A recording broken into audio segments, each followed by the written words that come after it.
Hi all, welcome to the class. Today we are going to discuss a small topic in the subject energy conservation and management. Already we are discussing third module and it is the second part of my presentation. In this presentation I am going to discuss a topic energy conservation opportunities in furnace. So I will discuss energy efficiency computation in furnace. Before that we must know what is an equipment furnace. Furnace എന്ന് പറയുന്നത് നമ്മൾ പണ്ട് മുതലേ കേട്ടുകൊണ്ടിരിക്കുന്ന equipment ആണ്. High ടെമ്പറേച്ചറിൽ work ചെയ്യുന്ന equipment ആണ് ഫർണസ് എന്ന് എല്ലാവർക്കും അറിയാം. ഇപ്പോൾ ഒരു സ്റ്റോക്ക് എന്ന് പറഞ്ഞാൽ മെറ്റീരിയൽ ടെമ്പറേച്ചറിൻ്റെ ക്വാളിറ്റി മാറ്റാൻ വേണ്ടിയിട്ട് ഇപ്പോൾ ഒരു സോളിഡ് സ്റ്റേജിലുള്ള ഒരു സാധനത്തിനെ മെൽറ്റ് ചെയ്ത് ലിക്വിഡ് സ്റ്റേജിലേക്ക് കൊണ്ടുപോകാനോ അല്ലെങ്കിൽ ഓറിൽ നിന്ന് നമ്മളുടെ മെറ്റൽസ് വേർതിരിച്ചെടുക്കാനോ എല്ലാം നമ്മൾ ഫർണസാണ് യൂസ് ചെയ്യുക. ഇപ്പോൾ എക്സാമ്പിൾ പറയുകയാണെങ്കിൽ നമ്മളിപ്പോൾ ഒരു ഫൗണ്ടറിയിൽ ഒരു കാസ്റ്റിംഗ് ഉണ്ടാക്കണമെങ്കിൽ നമുക്കതിന് ലിക്വിഡ് സ്റ്റേജിലുള്ള മെറ്റൽ അത്യാവശ്യമാണ്. ആ ലിക്വിഡ് സ്റ്റേജിലെ മെറ്റൽ പ്രൊവൈഡ് ചെയ്യുന്ന ഹൈ ടെമ്പറേച്ചറിൽ വർക്ക് ചെയ്യുന്ന എക്യുപ്മെൻ്റാണ് ഒരു ഫർണസ് എന്ന് വേണമെങ്കിൽ നമുക്ക് പറയാം.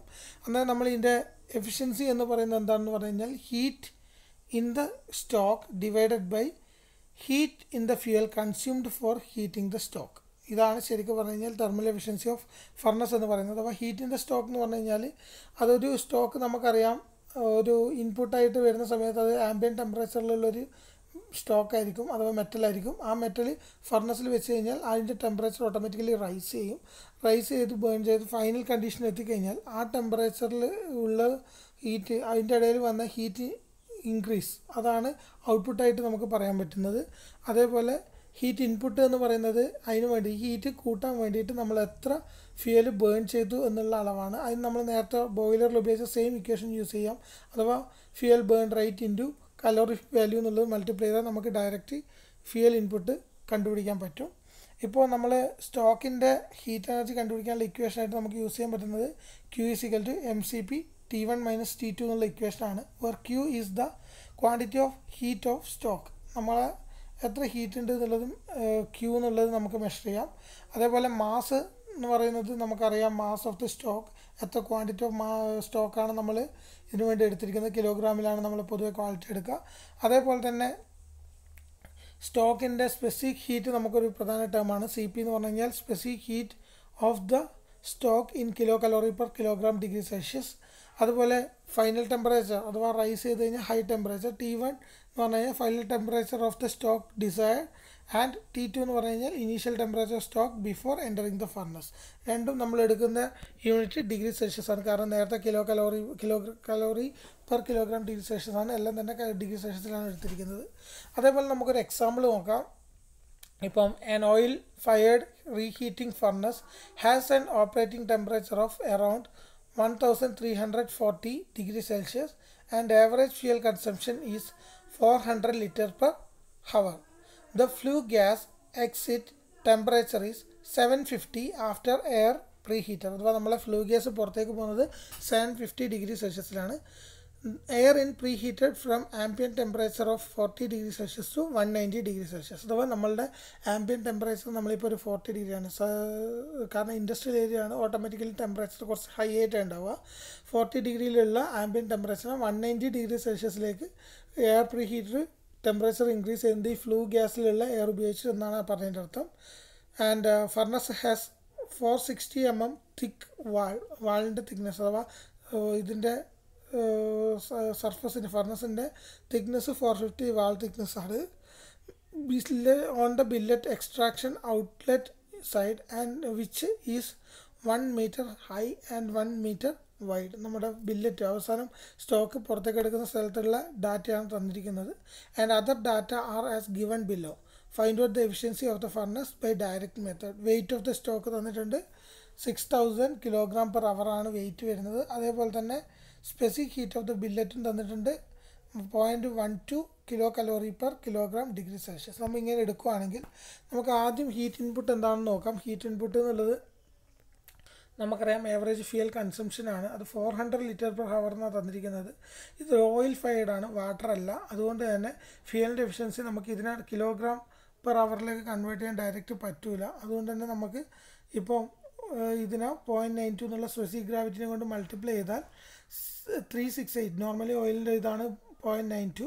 അതുകൊണ്ട് തന്നെ 368 കിലോഗ്രാം പെർ അവർ എന്നുള്ളതാണ് നമുക്ക് ഇതിൻ്റെ ഒരു ആവറേജ് ഫ്യൂൽ കൺസപ്ഷൻ അല്ലെങ്കിൽ ഹീറ്റ് ഇൻപുട്ടായിട്ട് എടുക്കാൻ പറ്റുക.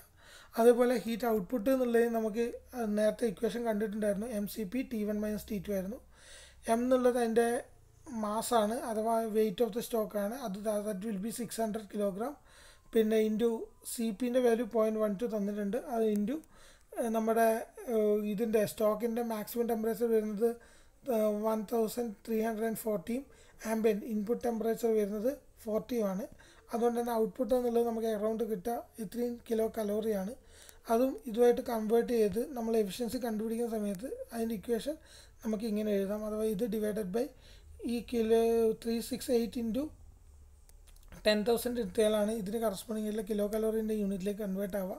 അതുകൊണ്ട് തന്നെ ദാറ്റ് വിൽ ബി 25.40% ആയിരിക്കും. അറൗണ്ട് 25% ആണ് നമ്മളുടെ ബോയിലറിൻ്റെ എഫിഷ്യൻസി വരിക. നിങ്ങൾ ആലോചിച്ച് നോക്കുക, 75% of efficiency is lost from the furnace. നമ്മൾ അതുകൊണ്ട് തന്നെ ഇതിൻ്റെ എനർജി കൺസർവേഷൻ ചെയ്യാൻ പരമാവധി ശ്രമിക്കണം. അതിന് ചില പാരാമീറ്റേഴ്സ് മാത്രമേ നമ്മുടെ കയ്യിലുള്ളൂ. എന്നാലും നമ്മൾ അതെല്ലാം നോക്കുക. ഒന്ന് കംപ്ലീറ്റ് കമ്പസ്റ്റൻ വിത്ത് മിനിമം എക്സസെയർ ആണ് എന്ന് ഉറപ്പ് വരുത്തുക. കറക്റ്റ് ഹീറ്റ് ഡിസ്ട്രിബ്യൂഷൻ ഉണ്ട് എന്ന് ഉറപ്പ് വരുത്തുക. Operate furnace at decide temperature. ഇപ്പോൾ ഒരു ഫർണസിന് ഓരോ ടെമ്പറേച്ചർ ഉണ്ടാവും. ആ ടെമ്പറേച്ചറിൽ വർക്ക് ചെയ്യുന്ന നമ്മൾ ഒപ്റ്റിമം ആണെന്ന് ഉറപ്പ് വരുത്തുക. Reduce heat loss from the furnace ഓപ്പണിങ്സിലേക്ക് കൂടി പ്രോപ്പർ ഇൻസുലേഷൻ വെക്കുക. കാരണം പലപ്പോഴും ഹീറ്റ് ലോസ് ഉണ്ടാവാൻ സാധ്യത ഈ ഫർണസിൻ്റെ ഓപ്പണിങ്ങിലാണ്. അവിടെ നമ്മൾക്ക് പറ്റുമെങ്കിൽ നല്ല രീതിയിൽ വാൾവും അല്ല ഓപ്പറേറ്റിംഗ് സിസ്റ്റവും എല്ലാം ഓപ്പൺ ചെയ്യുക. അതേപോലെ തന്നെ maintain correct amount of furnace draught അഥവാ ഫാൻ. നിങ്ങൾക്കറിയാം നമ്മുടെ ഫോഴ്സ്ഡും നാച്ചുറൽ ഡ്രോട്ടും ഉണ്ട്. ഏത് വിധത്തിൽ എവിടെയാണ് കറക്റ്റ് ഒപ്റ്റിമം പൊസിഷൻ എന്നുള്ളത് ഡിസൈൻ ചെയ്ത് മെയിൻറ്റെയിൻ ചെയ്യുക. അതേപോലെ optimum capacity utilisation of furnace will give maximum thermal efficiency.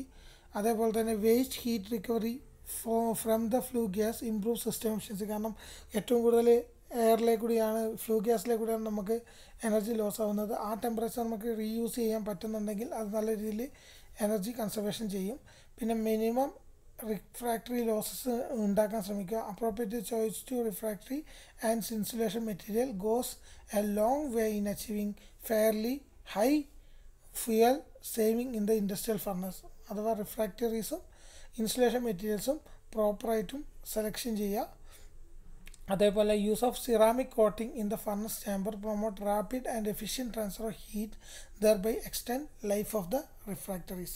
Heat transfer rate പരമാവധി ഇമ്പ്രൂവ് ചെയ്യുക. കാരണം heat transfer flue gas burning ചെയ്യുന്ന ഫ്യൂവലിൻ്റെ അകത്തുനിന്ന് പരമാവധി എമൗണ്ടിൽ സ്റ്റോക്കിൽ എത്തിക്കണം. എന്നാൽ മാത്രമേ നമ്മുടെ എഫിഷ്യൻസി മാക്സിമം ആക്കാൻ നമുക്ക് സാധിക്കുള്ളൂ. ഇത്രയാണ് ഇന്നത്തെ ക്ലാസ്സിൽ പറയാനുള്ളത്. Thank you.